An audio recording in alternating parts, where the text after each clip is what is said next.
I think all fairy tales, to an extent, kind of have that angle of what do we want to explore in this story that's not just the romance, that's not just the magic, that makes this story unique. Hello, I am Jessie, the Sleepy Koala, and I have a very special guest joining me today, my friend Grace. Thank you for joining me, Grace. Hello, I'm happy to be here, Jess. Jess and I know each other from Shardcast, if you're not aware. You are Gator Girl on Shardcast and in the 17th Shard. Today, we are going to talk about Fairytale Retellings, which I know nothing about. And Grace knows a lot about, hence why she is here, because she is smart and I am dumb. So, what is a fairytale retelling? What makes a fairytale retelling about a fairy tale instead of just drawing off the themes of what is within a fairy tale? So, a fairy tale retelling is a book or, also like potentially a movie where they take these sort of classic fairy tales, sometimes even like classic stories that aren't necessarily traditional fairy tales, but I think they're still kind of in the same genre, and retell them sometimes with their own twist, sometimes doing a more traditional retelling and in their own universe, but overall just using these stories to tell kind of their own stories with their own characters. Is there a most common type of retelling that comes up again and again, or are they all a little bit different in their own way? Is there a particular fairy tale that seems to be brought up more commonly than others? Like Red Riding Hood is probably one that comes to my mind as story, but I don't know if that's just because I've just run into that one or if that's actually a much more common one that it happens with. Yeah, so I think the more common ones are always going to be like the more popular and well-known ones. So like Cinderella is very popular.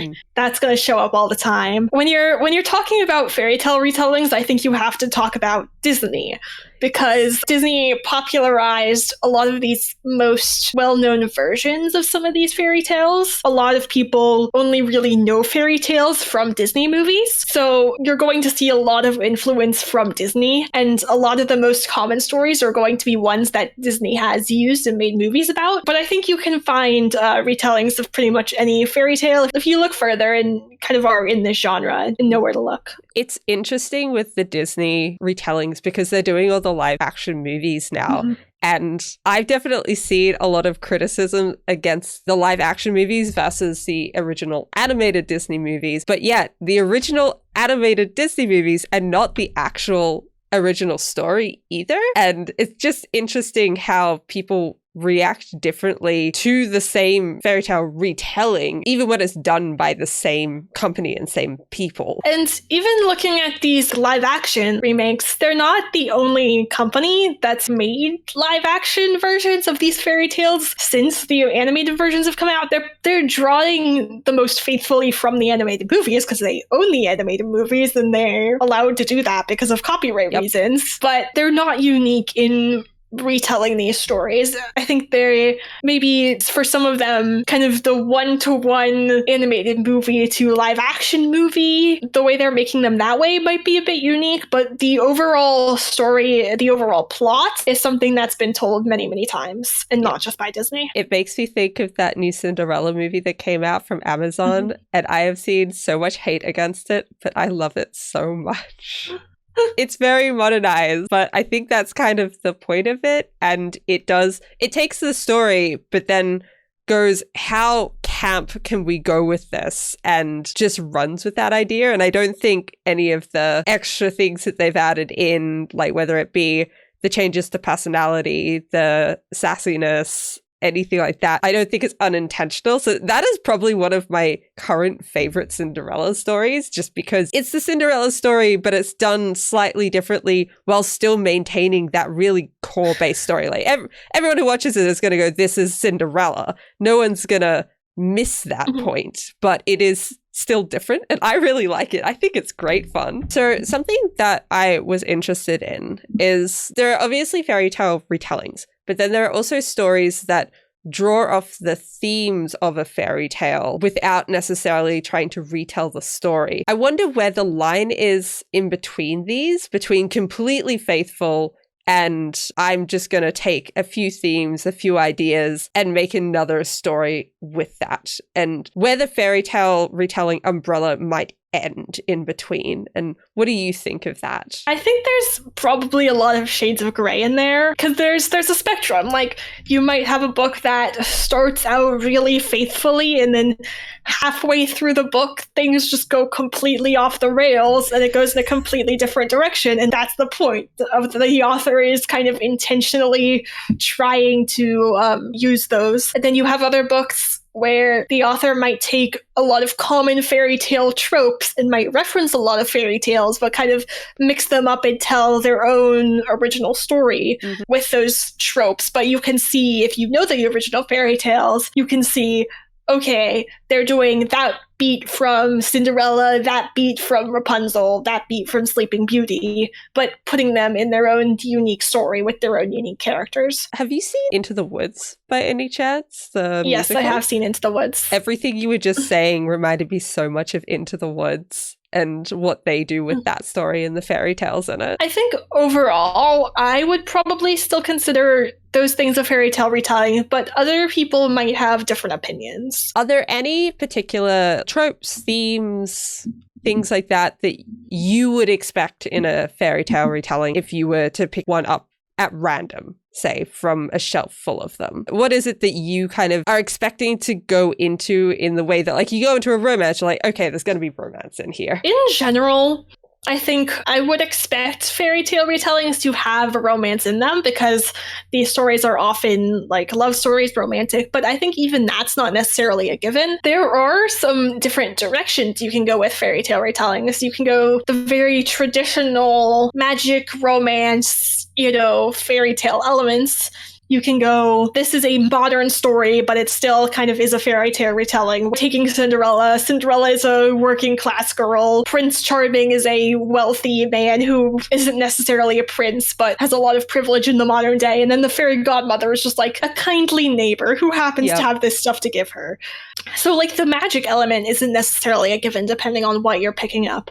But I think even the romance, depending on what you're doing, the story could be almost a deconstruction of the fairy tale romance, where the relationship has a lot of problems and the prince is just kind of doesn't really know the princess that well, and it kind of looks at that side of things, and the heroine has to kind of realize that she doesn't necessarily need these fairy tale elements to be okay. There's also like darker versions where someone who's sort of traditionally the protagonist, like, the fairy godmother from Cinderella or the Beast from Beauty and the Beast, is a more traditional villain. So I think fairy tale retellings cover a wide variety of things. I think one of the things that makes them so unique is because they're so well known and have been around for so long. People have found ways to kind of twist them and retell them in very interesting and unique ways, where depending on what you want out of the story, what you want to see the story do, you can find pretty much anything out there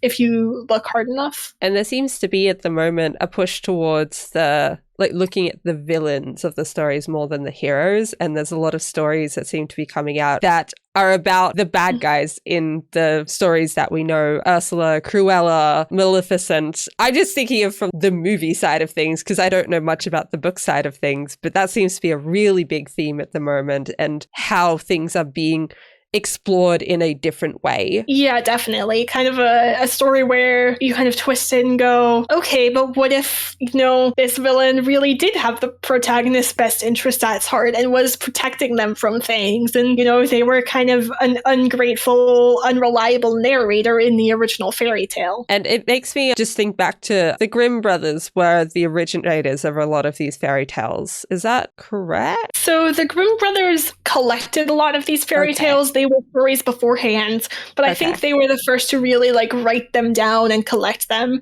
And even the Grimm Brothers did make modifications to the original fairy tales to suit their needs. I believe that some of the original fairy tales that talk about evil stepmothers were actually original evil mothers, but were changed to not put mothers in a bad light. That is very interesting. I can very much see that having changed over time. But a lot of the Grimm fairy tales that were written down were very grim. They're not the nice tales that we have nowadays. And it's interesting how we've gone from these darker fairy tales into the lighter versions of them, but now exploring more of the dark side within the lighter versions. And it makes me wonder if we'll do the full loop at some point in however many years back to really going, like, delving deep into the dark fairy tale side. I think one thing that's kind of interesting about fairy tales is looking at the different versions of it and how different elements kind of stick around versus kind of get discarded. Going back to Disney, looking at kind of these most popular versions, there are some elements that do stick around and get used a lot in later versions. An example that I like to think of is the idea of the stepsisters from Cinderella. And Disney made a film, Cinderella 2, and in one of them it kind of explored the idea that one sister was more sympathetic, and once Cinderella was gone, kind of she was used for, you know, some of the chores and treated badly. And that element of, like, even within the stepsisters, one of them was treated more as a favorite than the other,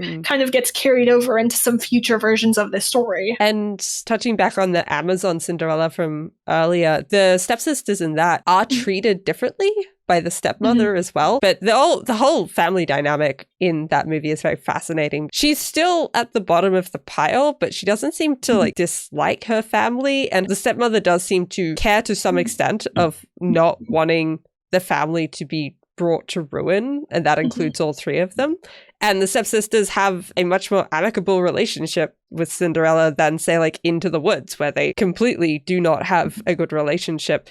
So that is very interesting about the stepsisters. One thing I really like about Cinderella is that I think the family relationship and how you develop that and what you show just plays such a big part in the story. I think all fairy tales, to an extent, kind of have that angle of what do we want to explore in this story that's not just the romance, that's not just the magic, that makes this story unique. And I think the family relationship is one of the big ones for Cinderella. Seems like that's a big one for a lot of them as well. It's quite a connecting theme through a lot of the fairy tales. And I think that makes a lot of sense considering where they kind of came from and the values that people really placed on smaller groups of people, on their own family back in days before all of modern times. What's your favorite fairy tale? I like Cinderella a lot. I also generally enjoy the Goose Girl. I don't know that one. What's the Goose Girl? A princess is going to a foreign kingdom to like marry the prince, and she has some guards and like her servant with her. And then before they get there, her servant forces her to switch places and act as the servant, and the servant acts as the princess, so she can marry the prince and become like the princess. And then they get to the castle, and she's forced to be the Goose Girl, who's the person in charge of watching over the geese. And then the prince ends up falling in love with her anyways, uncovering this deception. I have never heard of that before. I do tend to enjoy the kind of rags to riches fairy tales, so that's why, like, those are some of my favorite ones. My favorite fairy tale has always been The Little Mermaid. I love Ariel, and Robin Hood was always my other favorite. I liked the idea of the bad guys getting their comeuppance from the underdog. I did really like the underdog stories. But yeah, The Little Mermaid definitely was. Oh, and Mulan. I loved Mulan. It's just such a good story. Those were probably my big three. I also like Aladdin a lot. It's like rags to riches, but the guy is the poor one this time instead of the girl. Aladdin is such a good story. Going off what your favorite fairy tale is, what's your favorite fairy tale retelling that's different to the main story, that's got a spin on it? For fairy tales that are very different from the original, I think my favorite would have to be Mercedes Lackey, Tales of the 500 Kingdoms. Okay. So that is a series where there is this world with 500 kingdoms in them. And in this world, there is this magical force called the tradition. And basically what it does is it takes any of these common fairy tales, common stories like folklores, even just a popular song that tells a story, and it tries to force people to fit into the roles of these characters, oftentimes to the detriment of the people in this world. It's pretty much stated that once you become a stepmother, the the tradition will pretty much force your personality to change. You could be the nicest person and have the best intentions going into that marriage, but once you become a stepmother, at best, you will become kind of lazy and unattentive. At worst, you'll be outright abusive and cruel to your stepchild because of this ambient magical force. And so the books themselves focus on these characters that know about the tradition and try to use it to prevent these worst outcomes from happening. But a lot of times, because this tradition is trying to force people to go to these tropes, they can't just outright ignore it. And so they have to come up with creative ways and use these tropes and use these knowledge of the stories to get these outcomes they want. And there's still a lot of romance, there's still a lot of the fairy tale elements, but it's very self-aware about the fairy tale elements and uses these tropes in a very fun way. That sounds really cool. I like how broad spectrum that is, where it's not just one fairy tale that's been changed and twisted up. It is the whole fairy tale idea that's being included. That sounds really interesting. There's some books in that series that use a little bit more of mythology, kind of these stories of gods and goddesses and mythological figures, as opposed to, you know, the traditional fairy tales that we've been talking about. That's probably a good follow-on there, is where do you think the stories of gods and goddesses, like a lot of the Greek stories, the Roman stories, how does that fit into fairy tales, do you think? So I think depending on kind of the story, they can serve either similar or different purposes. I think these fairy tales were originally created as, you know, almost cautionary tales and moral lessons. And I think some myths do similar things, but some also are not for that purpose. Like kind of those kind of epic, you know, the Iliad and the Odyssey, I don't think are necessarily intended to be moral lessons for children. But I think kind of in modern times, they can be used in a similar way. I think Fairytale Retellings has kind of come to encompass this whole idea of this is a well-known classic story that's been around for ages, and it's being told in a, you know, slightly different way. And so I think for sure mythology can be encompassed in that. There seems to be a big Greek mythology push in fiction at the moment, or at least I've come across a lot of people talking about a lot of different books about Greek mythology. And one that jumps to mind that I started reading was Circe, and it has both of the things you were saying. It does have the cautionary tales, but they're much more minor within the story. The tales are throughout the story instead of the whole thing being the cautionary tale, which makes me think it wouldn't necessarily fit within the grouping of fairytale retellings, even though it does still have those cautionary points in it, because they're more plot points instead of the whole purpose of the book. Though I didn't actually finish the book, so I might be a bit wrong about this. I wouldn't necessarily say the cautionary tales are the main point of modern fairy tale retellings. Okay. More so the original stories, like going back to kind of the Grimm fairy tales. They can still have the cautionary tale, but we have also kind of evolved in another way where they don't need that anymore. Yeah. Do you have any book suggestions or recommendations that you would like to throw out there and give a pitch to? So in terms of fairy tale retellings that I like, I do read a lot of kind of Kindle self-published type fairy tale retelling authors. There's kind of a community of them. So if someone is listening and they want to kind of get in that genre but doesn't know where to start, there's a series of 6 books called The Entwined Tales, where 6 different authors who write fairy tale retellings kind of collaborated, and they each wrote 1 book in this series. Each book focuses on a different sibling in the fairy family going through a different fairy tale retelling. So, you know, reading that series and kind of deciding based off that if you like an author and kind of exploring what else they've written could be a good way to go. In terms of authors that I personally like, one of the authors who participated in that is Melanie Sellier. And so she's written a bunch of fairy tale retellings in a series called The 4 Kingdoms that I really enjoy. And I would mostly just say those 6 authors who participated in the Entwined Tales are really good and have different fairy tale retellings that I would recommend. Sounds like a very good place to start. And definitely with it being 6 authors in kind of the same grouping, like it gives people an introduction to different authors' styles as well, instead of it necessarily being one author and only being used to that one author's style of doing things. I had a couple of books books that I picked up. And also, I have not read these. I don't know if they're good. I was very much drawn in by the covers because I like covers. And I am interested to know if you've read them. And if you have, what your thoughts are on them. If you haven't, but you know of them, what your thoughts are. Otherwise, I will just put it out to anyone else that is watching this to let me know if I will enjoy these. These also seem to be Disney branded as well. So just keeping that in mind.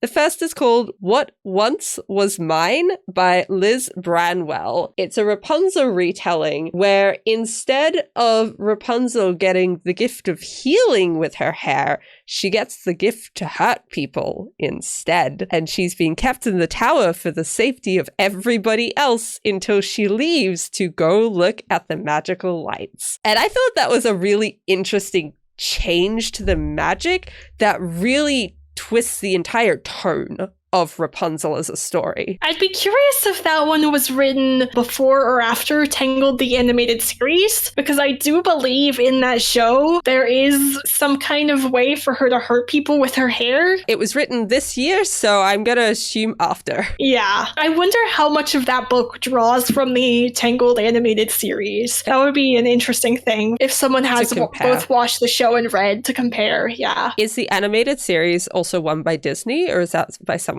else? Yeah, it's by Disney. It's basically, it takes place after Tangled the movie, and it's some of her adventures. I want to watch that. That sounds awesome. It has some very good music. I love the Tangled movie, and I always kind of wanted to know what happened next, so I kind of want to watch this just because that sounds so super cool to me. The second one I have, again, another Disney one, is called Unbirthday also by Liz Braswell. I thought these were by different people. It is a sort of retelling of Alice in Wonderland, except it takes place after Alice in Wonderland when Alice is more grown up and she's drawn back into the world of the Mad Hatter and the Red Queen. That also looked very interesting. I just really liked the way Alice as a character was described in the synopsis. It very much was like, hey, there's a romance in this, so I'm in. I've been drawn in. So I have not read either of those. I have read one in the same kind of series that was the Aladdin retelling. I believe it was If Aladdin Got the Lamp, kind of near the beginning of the movie. I felt at times that it was trying to be an edgier version of Aladdin, but it was Disney and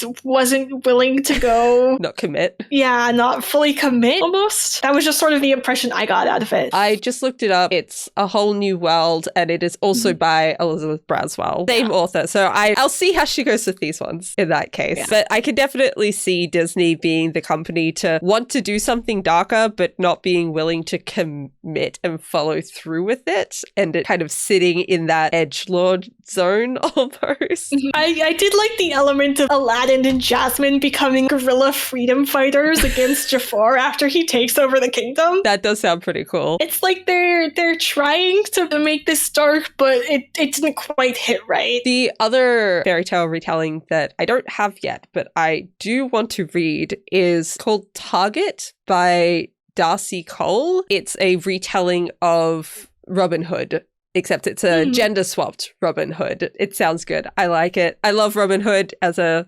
story and as a idea, and I'm always here for a gender-swapped story. They're normally very interesting. Yeah, I have not read that one. There is a series that I'm reading. The fifth book isn't out yet, but I know it's going to be a gender-swapped Robin Hood retelling. I'm looking forward to that. I don't actually know if this one is out yet or if it's coming out very soon. It also has a great cover, which I, again, am drawn in by covers. The series I just referenced for the fifth one that's not out, but is coming out in December, is Robin Hood, like a gender-swapped Robin Hood retelling, is Hood of Secrets by Emily Deedy. Thank you so much for joining me, Grace. I very much appreciate you taking the time to explain to me more about fairy tales, because I do not know that much about them outside of watching the Disney movies, basically. Yeah, I had a lot of fun. This is a genre that I read a lot, and I really enjoy it. So it was fun coming and talking to you about it. I hope people watching also really enjoyed it and have some new book recommendations. If you've read any of these or are interested, you should mention it in the comments, as well as what you thought of them. There will be links in the description to everything mentioned here today. Like, comment, and subscribe, and I will see you next time. Bye! Bye! What if I forget to hit record? Sorry, I also got distracted seeing suggestions for books that I haven't read and feeling like pulling them up and being like, I'll just put this in a tab for later after we're done recording. The first is called start that again. This is a tongue twister. What once was mine